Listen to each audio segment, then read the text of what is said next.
तुलसी नामाष्टक स्तोत्र। वृंदावनी विश्वपूजिता विश्वपावनी पुष्पसारानंदिनी च तुलसी कृष्ण जीवनी एतनामाष्टकं चैव स्तोत्रनामार्थ संयुतं यह पठेत् तां संपूज्यं सो भवमेघफलं लभेत। 24 नवंबर 2023 आज है शुक्रवार का दिन और आज है कार्तिक मास के शुक्ल पक्ष की द्वादशी तिथि। तो आज आप सुनने वाले हैं कार्तिक मास महात्म्य का 28वां अध्याय। तो ब्रज की महारानी हम सब की लाडली श्री राधा रानी का ध्यान करके आज की इस पावन और परम कल्याणकारी कथा का श्रवण करते हैं। सूत जी कहते हैं, भगवान श्री हरि विष्णु को कार्तिक मास अत्यंत प्रिय है और ये व्रत करने से भगवान श्री हरि विष्णु की भक्ति भी प्राप्त होती है। कार्तिक मास में भगवान श्री हरि विष्णु को प्रसन्न करने के लिए कुछ विशेष कर्म बताए जाते हैं। पहला है रात्रि जागरण, दूसरा है प्रातःकाल का स्नान, तीसरा है तुलसी और वटवृक्ष का सिंचन, चौथा है उद्यापन और पांचवा है दीपदान। ये 5 कर्म भगवान विष्णु को प्रसन्न करने वाले हैं, इसलिए इनका पालन अवश्य करना चाहिए। ऋषि बोले, भगवान विष्णु को प्रिय, अधिक फल की प्राप्ति कराने वाले और शरीर के प्रत्येक अंग को प्रसन्न करने वाले कार्तिक महात्म्य आपने हमें बताया। मोक्ष की कामना करने वालों अथवा भोग की इच्छा रखने वाले मनुष्यों को ये व्रत अवश्य ही करना चाहिए। हे सूत जी, इसके अतिरिक्त भी हम आपसे एक और बात पूछना चाहते हैं कि यदि कार्तिक मास का व्रत करने वाला मनुष्य किसी संकट में फंस जाए या वो किसी वन में फंस जाए तो उस मनुष्य को कार्तिक का व्रत किस प्रकार से करना चाहिए, क्योंकि कार्तिक व्रत भगवान विष्णु को अत्यंत प्रिय है और इसे करने से मुक्ति और भक्ति दोनों प्राप्त होती है। इसलिए कार्तिक मास के व्रत को छोड़ना नहीं चाहिए। श्री सूत जी ने इसका उत्तर देते हुए कहा, यदि कार्तिक का व्रत करने वाला मनुष्य किसी संकट में फंस जाए तो वो हिम्मत करके भगवान शंकर या भगवान विष्णु के मंदिर जो भी पास में हो उसमें जाकर रात्रि जागरण करे। यदि व्रती घने जंगल में फंस जाए तो फिर पीपल के वृक्ष के नीचे या फिर तुलसी के वन में जाकर जागरण करे। भगवान विष्णु की प्रतिमा के सामने बैठकर विष्णु जी का कीर्तन करे। ऐसा करने से सहस्त्रों गायों के दान के समान पुण्य फल की प्राप्ति होती है। जो मनुष्य विष्णु जी के कीर्तन में बाजा बजाता है उसे वाजपेय यज्ञ के समान फल की प्राप्ति होती है और हरि कीर्तन में नृत्य करने वाले मनुष्यों को सभी तीर्थों में स्नान करने का फल प्राप्त होता है।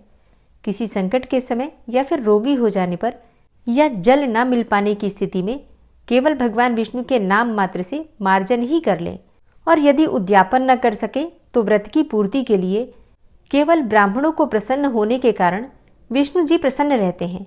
यदि मनुष्य दीपदान करने में असमर्थ हो तो दूसरे के दीप की वायु आदि से भली भांति रक्षा करे। यदि तुलसी का पौधा समीप न हो तो वैष्णव ब्राह्मण की ही पूजा कर ले, क्योंकि भगवान विष्णु सदैव अपने भक्तों के समीप ही रहते हैं। इन सब के न होने पर कार्तिक का व्रत करने वाला मनुष्य ब्राह्मण, गौ, पीपल और वट वृक्ष की पूजा करे। तब शौनक आदि ऋषि बोले, हे सूत जी, आपने गौ माता तथा ब्राह्मणों के समान पीपल और वट वृक्षों को भी बताया है और सभी वृक्षों में पीपल और वट वृक्ष को ही श्रेष्ठ भी बताया है, तो इसका कारण हमें बताइए। सूत जी बोले, पीपल भगवान विष्णु का और वट वृक्ष भगवान शंकर का स्वरूप है और पलाश भगवान ब्रह्मा जी के अंश से उत्पन्न हुआ है। तो जो कार्तिक मास में उसके पत्तल में भोजन करता है वो मनुष्य भगवान विष्णु के लोक में जाता है और जो लोग इनकी पूजा करते हैं, सेवा करते हैं और दर्शन करते हैं उनके सभी पाप नष्ट हो जाते हैं। तब ऋषियों ने पूछा, हे प्रभु, हम लोगों के मन में एक शंका है कि ब्रह्मा, विष्णु और शंकर वृक्ष स्वरूप कैसे हुए? कृपया आप हमारी इस शंका का समाधान कीजिए। तब सूत जी बोले, प्राचीन काल में भगवान शिव तथा पार्वती विहार कर रहे थे। उस समय उनके विहार में विघ्न उपस्थित करने के उद्देश्य से अग्निदेव ब्राह्मण का रूप धारण करके वहां पहुंचे। विहार के आनंद के वशीभूत हो जाने के कारण कुपित होकर माता पार्वती ने सभी देवताओं को श्राप दे दिया। माता पार्वती ने कहा, हे देवताओं, विषय सुख से कीट पतंगे तक अनभिज्ञ नहीं है।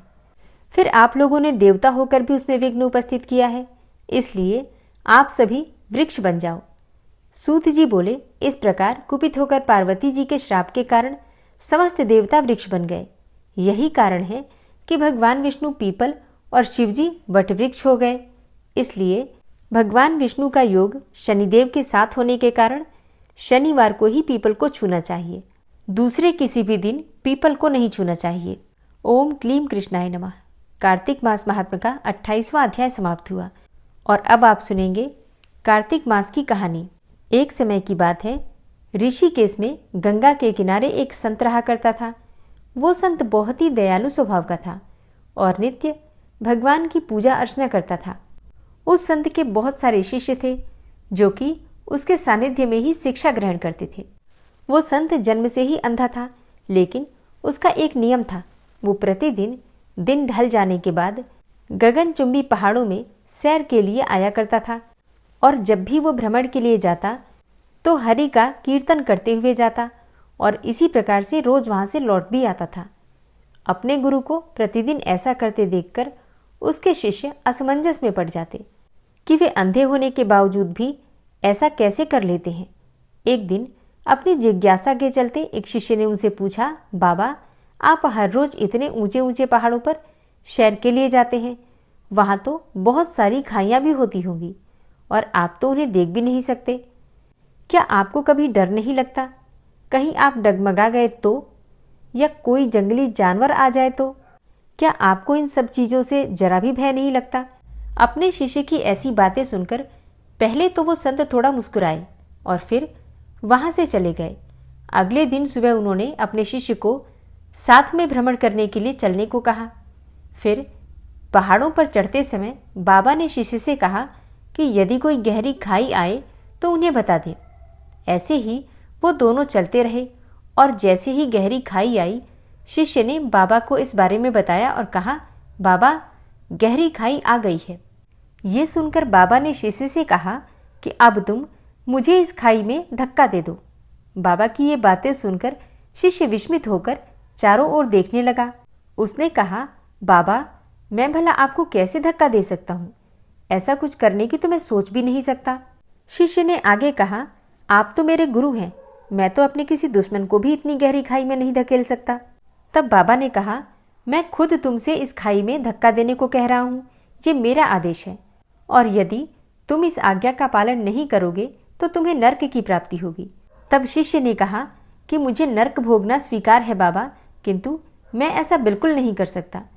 तब संत ने शिष्य से कहा कि अब तुम्हें समझ में आया, जब तुम एक सामान्य मनुष्य होकर मुझे गहरी खाई में नहीं धकेल सकते तो भला मेरा परमात्मा मुझे गहरी खाई में कैसे गिरने दे सकता है?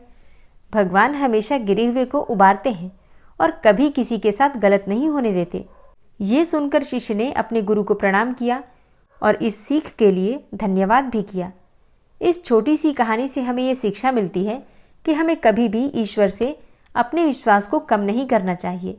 यदि आपके साथ कभी कुछ बुरा हो भी रहा हो तो सकता है आने वाले समय में कुछ बहुत अच्छा होने का संकेत है। इसलिए भगवान पर हमेशा विश्वास रखें, उन्होंने आपके लिए जरूर कुछ अच्छा ही सोचा होगा। दोस्तों, कार्तिक मास की देव उठनी एकादशी से पूर्णिमा तिथि तक भीष्म पंचक अथवा पंचभीखु का व्रत किया जाता है और इसलिए पूर्णिमा तिथि तक आपको प्रतिदिन पंचभीखु और भीष्म पंचक दोनों कहानियां सुनाई जाएंगी। क्योंकि अगर हम पंचभीखु या फिर भीष्म पंचक का व्रत नहीं भी कर पाते हैं, सिर्फ इन कहानियों को सुनते मात्र हैं, तो इसे सुनने मात्र से भगवान विष्णु की, भगवान श्री कृष्ण की असीम कृपा हमें प्राप्त हो जाती है। तो सबसे पहले आप सुनेंगे भीष्म पंचक की कहानी। एक समय राजा परीक्षित ने महात्मा व्यास जी से पूछा, हे भगवान, हमें कार्तिक मास की कथा आपने सुनाई, लेकिन एकादशी से लेकर पूर्णिमा तक इन 5 दिनों को भीष्म पंचक क्यों कहा जाता है? इस संबंध में हम आपसे जानना चाहते हैं और इन 5 दिनों के व्रत करने वाले को क्या लाभ होता है, ये भी हमें कृपा करके बतलाइए। महात्मा व्यास जी ने कहा, हे परीक्षित, सुनो।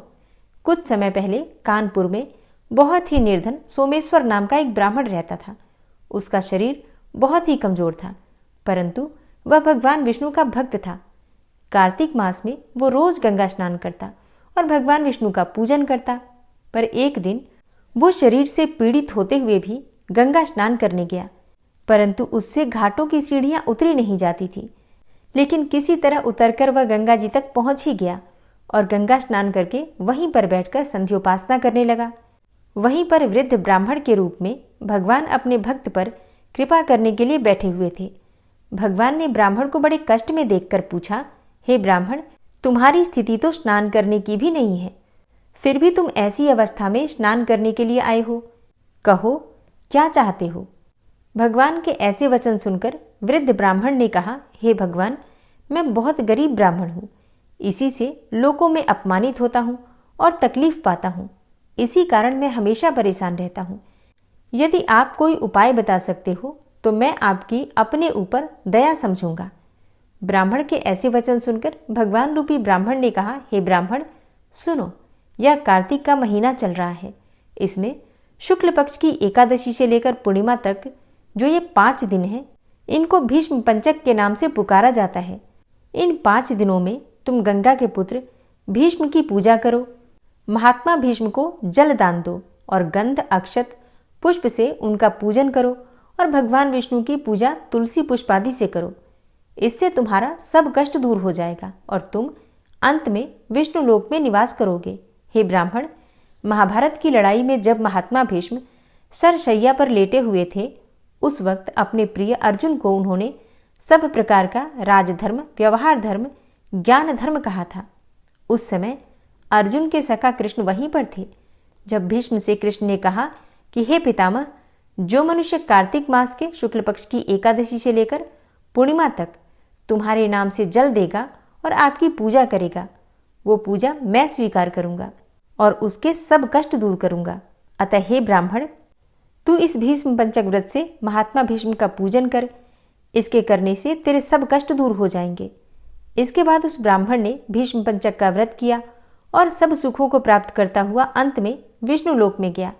इसलिए कार्तिक मास में महात्मा भीष्म का व्रत भी अवश्य करना चाहिए। इससे सर्व आनंद प्राप्त होता है और अंत में विष्णु लोक की प्राप्ति होती है, मोक्ष की प्राप्ति होती है। तो प्रेम से बोलिए, महात्मा भीष्म की जय, भगवान श्री कृष्ण की जय। कार्तिक मास के अंतिम 5 दिनों में एकादशी से पूर्णिमा तक इस कथा को जरूर सुनना चाहिए। तो आज से पूर्णिमा तक प्रतिदिन आपको कार्तिक मास की कहानी के साथ ही ये कथा भी जरूर सुनाई जाएगी। और अब आप सुनेंगे विष्णु सहस्त्रनाम का पाठ। ओम विश्वं विष्णुर्वषट्कारो भूतभव्य भवत्प्रभु भूतकृत भूतभृद्भावो भूतात्मा भूतवाहन भूतात्मा परमात्मा च मुक्तानां परमागति अव्ययः पुरुषः साक्षी क्षेत्रज्ञो अक्षर एव च योगो योगविदां नेता प्रधान पुरुषेश्वरः नारसिंहवपुः श्रीमान् केशवः पुरुषोत्तमः सर्वः शर्वः शिवस्थाणुर्भूतादिर्निधिर्व्ययः संभवो भावनो भर्ता प्रभवः प्रभुरीश्वरः स्वयंभू शंभुरादित्यः पुष्कराक्षो महास्वनः अनादिनिधनो धाता विधाता धातुरुत्तमः अप्रमेयो ऋषिकेश पद्मनाभो अमरप्रभु विश्वकर्मा मनुस्त्वष्टा स्थविष्ठः स्थविरो ध्रुवः अग्राह्यः शाश्वतः कृष्णो लोहिताक्षः प्रतर्दनः प्रभूतस्त्रिककुब्धाम पवित्रं मङ्गलं परम् ईशानः प्राणदः प्राणो ज्येष्ठः श्रेष्ठः प्रजापति हिरण्यगर्भो भूगर्भो माधवो मधुसूदनः ईश्वरो विक्रमी धन्वी मेधावी विक्रमः क्रमः अनुत्तमो दुराधर्षः कृतज्ञः कृतिरात्मवान् सुरेशः शरणं शर्म विश्वरेताः प्रजाभवः अह संवत्सरो व्यालः प्रत्ययः सर्वदर्शनः अजः सर्वेश्वरः सिद्धः सिद्धे सर्वादिर्च्युतः वृषाकपिर्मेयात्मा सर्वयोगविनिश्रितः वसुर्वसुमनः सत्यः समात्मा संमितः समः अमोघः पुण्डरीकाक्षो वृषकर्मा वृषाकृतिः रुद्रो बहुशिरा बभ्रुर्विश्वयोनिः शुचिश्रवः अमृतः शाश्वतस्थाणुर्वरारोहो महातपः सर्वगः सर्वविद्भानुर्विश्वक्सेनो जनार्दनः वेदो वेदविद्व्यङ्गो वेदाङ्गो वेदवित्कविः लोकाध्यक्षः सुराध्यक्षो धर्माध्यक्षः कृताकृतः चतुरात्मा चतुर्व्यूहश्चतुर्द्रष्टश्चतुर्भुजः भ्राजेष्णुर्भोजनं भोक्ता सहिष्णुर्जगदाति च अनघो विजयो जेता विश्वयोनिः पुनर्वसु उपेन्द्रो वामनः प्रांशुर्मोघः शुचिरुर्जितः अतीन्द्रः संग्रहः सर्गो धृतात्मा नियमो यमः वेद्यो वैद्यः सदा योगी वीरः माधवो मधु अतीन्द्रियो महामायो महोत्साहो महाबलः महाबुद्धिर्महावीर्यो महाशक्तिर्महाद्युतिः अनिर्देश्यवपुः श्रीमान् मेयात्मा महाधृतिर् महिश्वासो महीभर्ता श्रीनिवासः सतां गति अनिरुद्धः सुरानन्दो गोविन्दो गोविन्दाम्पति मरीचिर्दमनो हंस सुपर्णो भुजगोत्तम हिरण्यनाभः सुतपा पद्मनाभः प्रजापति अमृत्यु सर्वदिक्सिंहः सन्धाता सन्धिमानस्थिरः अजो दूर्मर्षणः शास्ता विश्रुतात्मा सुरारिः गुरुर्गुरुतमो धाम सत्य सत्यपराक्रम निमिषो अनिमिषो श्रग्वी वाचस्पतिरुदारधि अग्रणिर्ग्रामणी श्रीमान् न्यायो नेता समीरण सहस्रमूर्धा विश्वात्मा सहस्राक्ष सहस्रपात् आवर्तनो निवृत्तात्मा संवृतः संप्रमर्दन अह संवर्तको वह निर्निलो धरणीधरः सुप्रसादः प्रसन्नात्मा विश्वदृग् विशुभुग् विभु सत्कर्ता सत्कृतः साधु जहनुर्नारायणो नरः असंख्येयो अप्रमेयात्मा विशिष्टशिष्टकृच्छुवि सिद्धार्थ सिद्धसंकल्प सिद्धिदः सिद्धिसाधनः वृषाहि वृषभो विष्णुर्विष्पर्वा वृषोदरः वर्धनो वर्धमानश्च विविक्तः श्रुतिसागरः सुभुजो दूर्धरो वाग्मी महेन्द्रो वसुदो वसु नैकरूपो बृहद्रूप शिपिविष्टः प्रकाशनः ओजस्तेजो द्युतिधरः प्रकाशात्मा प्रतापनः रिद्धस्पष्टाक्षरो मन्त्रश्चन्द्रांशुर्भास्करद्युतिः अमृतांशुद्भवो भानु शशबिन्दुः सुरेश्वरः औषधं जगतः सेतु सत्यधर्मपराक्रमः भूतभव्य भवन्नाथ पवनः पावनो नलः कामः कामकृत्कान्तः कामः कामप्रदः प्रभु युगादिकृद्युगावर्तो नैकमायो महाशनः अदृश्यो अव्यक्तरूपश्च सहस्रजितनन्तजित् इष्टो अविशिष्ट शिष्टेष्ट शिखण्डी नहुसो वृष क्रोधः क्रोधकृत्कर्ता विश्वबाहुर्महीधरः अच्युतः प्रतितः प्राणः प्राणदो वासवानुजः अपां निधिर्धिष्ठानं प्रमत्तः प्रतिष्ठितः स्कन्दः स्कन्दधरो धूर्यो वरदो वायुवाहनः वासुदेवो बृहद्भानुरादिदेवः पुरन्दरः अशोकस्तारणस्तारः शूरः सौरिर्जनेश्वरः अनुकूलः शतावर्त पद्मी पद्मनिभेक्षणः पद्मनाभो अरविन्दाक्ष पद्मगर्भ शरीरभृत् महर्धिरिद्धो वृद्धात्मा महाक्षो गरुडाध्वजः अतुलः शरभो भीमो समयज्ञो हविर्हरि सर्वलक्षणलक्षण्यो लक्ष्मीवान् समितिञ्जयः वीक्षरो रोहितो मार्गो हेतुर्दामोदरः सः महीधरो महाभागो वेगवान् मिताशनः उद्भवः क्षोभणो देवः श्रीगर्भः परमेश्वरः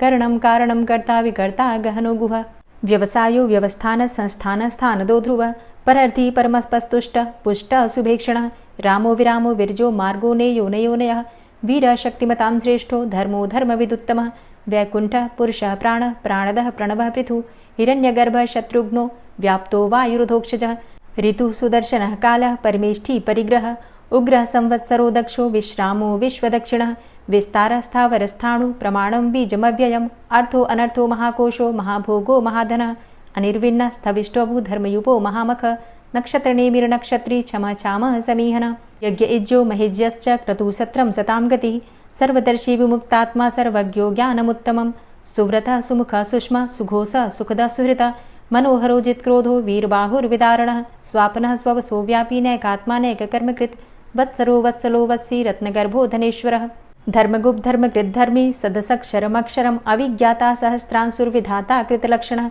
गभस्तिनेमिः सत्त्वस्थः सिंहो भूतमहेश्वरः आदिदेवो महादेवो देवेशो देवभृद्गुरुः उत्तरो गोपतिर्गोप्ता ज्ञानगम्यः पुरातनः शरीरभूतभृद्भोक्ता कपीन्द्रो भूरि दक्षिणः सोमभो अमृतपः सोमः पुरुजित पुरुषोत्तमः विनयोजयः सत्यसन्धो दाशाः सात्वताम्पतिः जीवो विनयिता साक्षी मुकुन्दो अमितविक्रमः अम्भो निद्रणन्तात्मा महोदधीशयोऽन्तकः अजोमहारः स्वाभाव्यो जितामित्रः प्रमोदनः आनन्दो नन्दनो नन्दः सत्यधर्मा त्रिविक्रमः महर्षि कपिलाचार्यः कृतज्ञो मेदिनीपतिः त्रिपदस्त्रिदशाध्यक्षो महाशृङ्गः कृतान्तकृत् महावराहो गोविन्दः सुखेणः कनकाङ्गदी गुह्यो गभीरो गहनो गुप्तश्चक्रगदाधरः वेधा स्वाङ्गो अजितः कृष्णो दृढः सङ्कर्षणोच्युतः वरुणो वारुणो वृक्षः पुष्कराक्षो महामनाः भगवान् भगानन्दी वनमाली हलायुधः आदित्यो ज्योतिरादित्यः सहिष्णुर्गतिसत्तमः सुधन्वाखण्ड परशुर्दारुणो द्रविडप्रदः दिविस्त्रिक्सर्वदृग्व्यासो वाचस्पतिर्योनिजः त्रिसामासामगः साम निर्वाणं भेषजम्भिषक्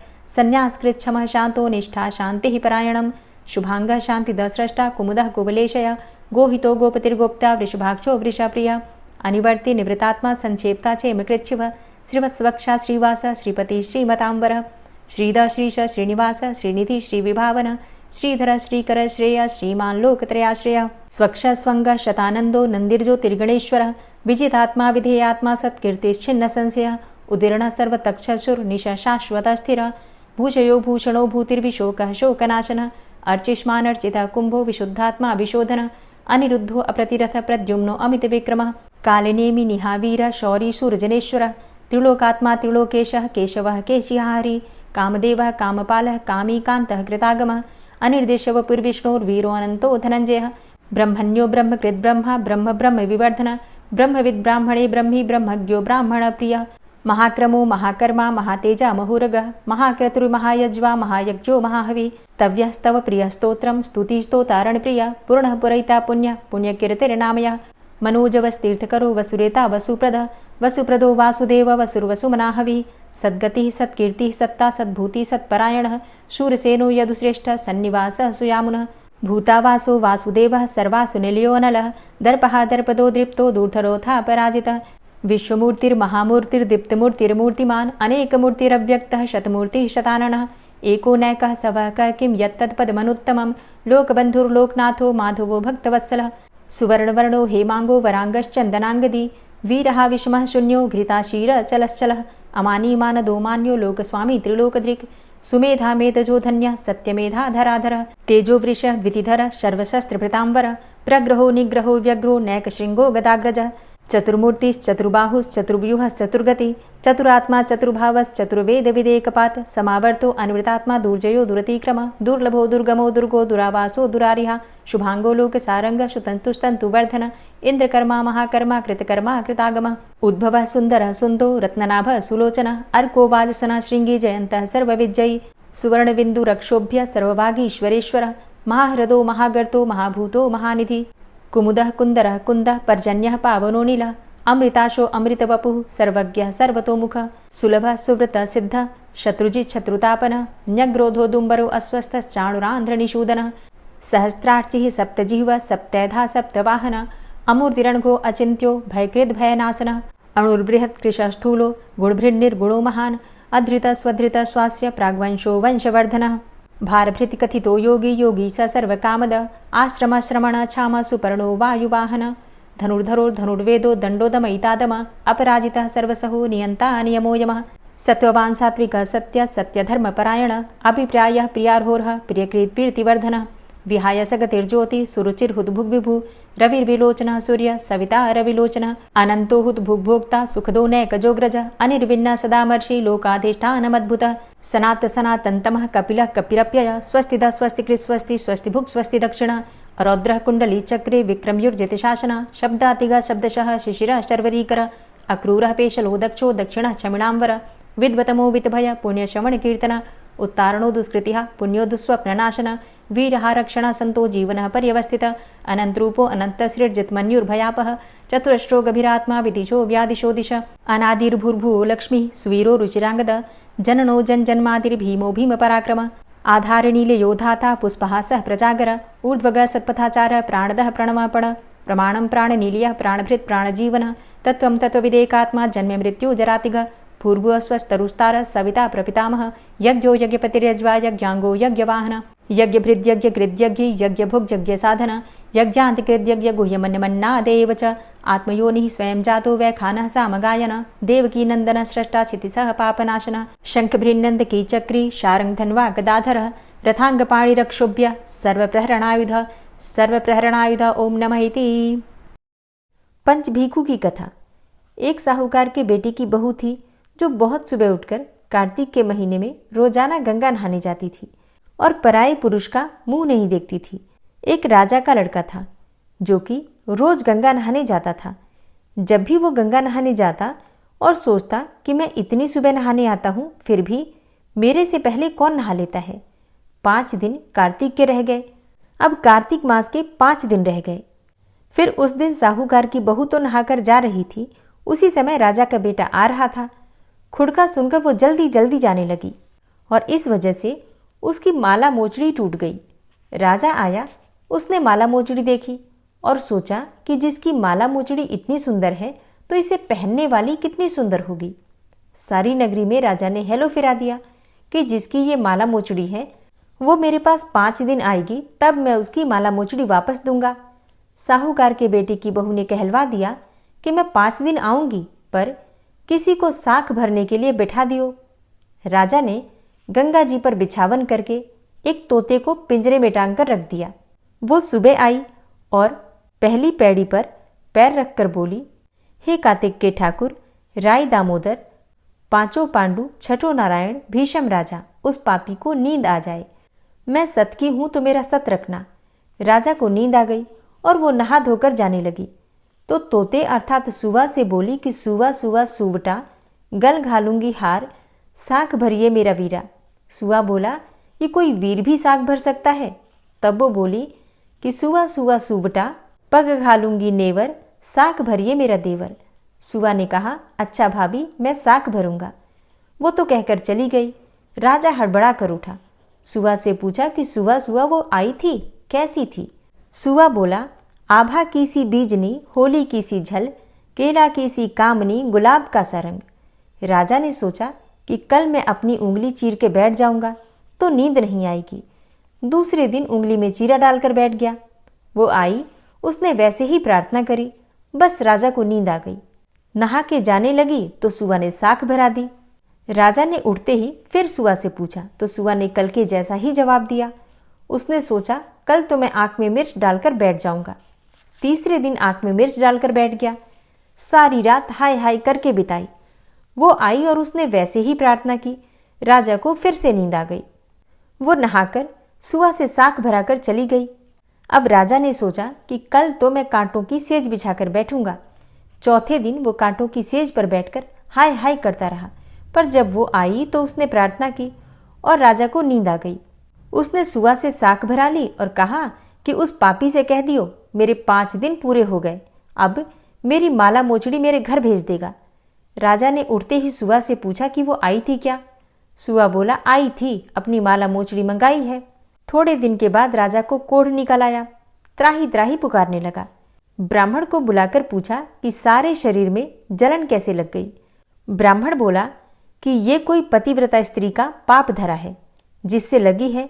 राजा ने पूछा कि अब कैसे ठीक होगा? ब्राह्मण बोला कि तुम उसको धर्म की बहन बनाओ और उसके नहाए हुए जल से नहाओगे तो तुम्हारा जलन कोढ़ ठीक हो जाएगा। अब राजा माला मोचड़ी लेकर उसके घर गया और साहूकार से बोला कि ये तेरी बहू गंगा पर भूल गई थी, ये उसे दे दो और कह देना कि अपने नहाए हुए जल से मुझे नहला दे। साहूकार बोला कि वो तो पराये पुरुष का मुंह ही नहीं देखती, तो इस नाली के नीचे बैठ जा, जब वो नहाएगी तो तेरे ऊपर पानी पड़ जाएगा। राजा नाली के नीचे बैठ गया और वो नहाया जल गिरने से उसकी काया कंचन सी हो गई। हे पंचभीखू देवता, जैसे साहूकार की बहू का सत रखा ऐसा सबका रखियो। कहते सुनते हुंकारा भरते हमारे सारे परिवार का रखियो। प्रेम से बोलिए कार्तिक के ठाकुर राई दामोदर की जय। और अब आप सुनेंगे श्री तुलसी चालीसा।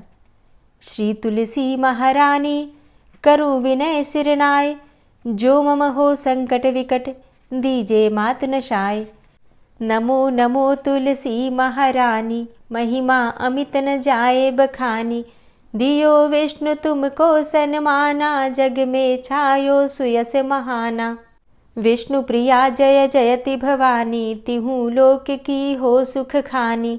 भगवत पूजा करे जो कोई, बिना तुम्हारे सफल न होई।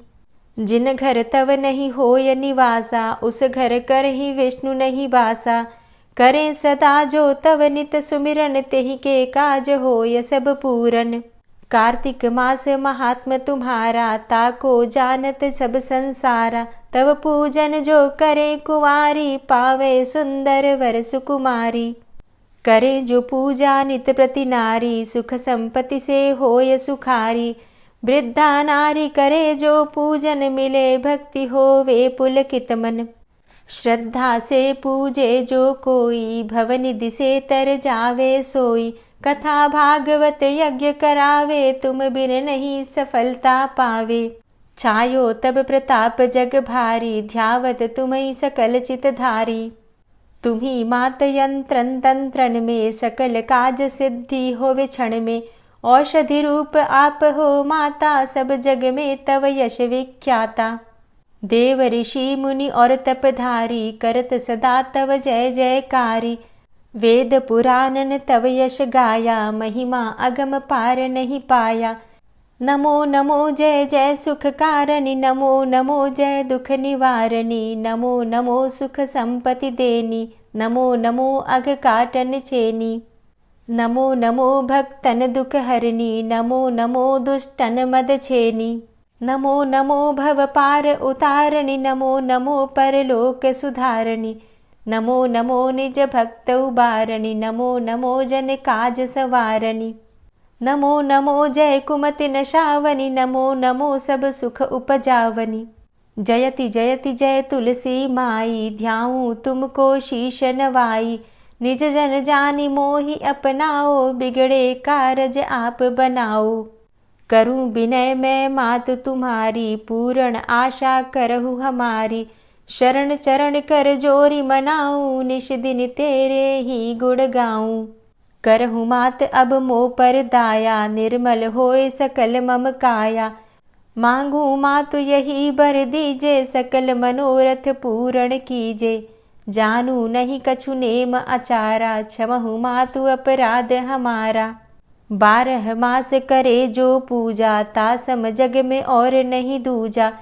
प्रथम ही गंगा जल मंगवावे, फिर सुंदर स्नान करावे। चंदन अक्षत पुष्प चढ़ावे, धूप दीप नैवेद्य लगावे।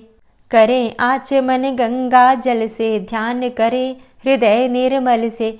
पाठ करे फिर 40 की, स्तुति करे मात तुलसा की। यह विधि पूजा करे हमेशा, ताके तन नहीं रहे कलेशा। करे मास कार्तिक का साधन, सोवे नित पवित्र हुई जाहि। है यह कथा महासुखदाई, पढ़े सुने सो भव तर जाई। यह श्री तुलसी 40 पाठ करे जो कोय, गोविंद सो फल पावही, जो मन इच्छा होय। तुलसी 40 संपूर्ण। और अब आप सुनेंगे तुलसी महारानी की आरती। तुलसी महारानी नमो नमो, हरि की पटरानी नमो नमो। तुलसी महारानी नमो नमो, हरि की पटरानी नमो नमो। धन्य तुलसी पूर्ण तप कीनो, धन्य तुलसी पूर्ण तप कीनो। शालिग्राम की बनी पटरानी नमो नमो। तुलसी महारानी नमो नमो, हरि की पटरानी नमो नमो। जाके पत्र मंजरी कोमल, जाके पत्र मंजरी कोमल। श्रीपति कमल चरण लपटानी नमो नमो, हरि की पटरानी नमो नमो। तुलसी महारानी नमो नमो। धूप दीप नैवेद्य आरती, धूप दीप नैवेद्य आरती। पुष्पन की वर्षा बरसानी नमो नमो, हरि की पटरानी नमो नमो। तुलसा महारानी नमो नमो। 56 भोग 36 व्यंजन, 56 भोग 36 व्यंजन। बिन तुलसा हरि एक न मानी नमो नमो। तुलसी महारानी नमो नमो, हरि की पटरानी नमो नमो। सभी सखी मैया तेरो यश गावे, सभी सखी मैया तेरो यश गावे। भक्ति दान दीजे महारानी नमो नमो। तुलसा महारानी नमो नमो, हरि की पटरानी नमो नमो। नमो नमो तुलसा महारानी, नमो नमो तुलसी महारानी। तुलसी महारानी नमो नमो, हरि की पटरानी नमो नमो। तुलसी महारानी नमो नमो, हरि की पटरानी नमो नमो। प्रेम से बोलिए तुलसी मैया की जय।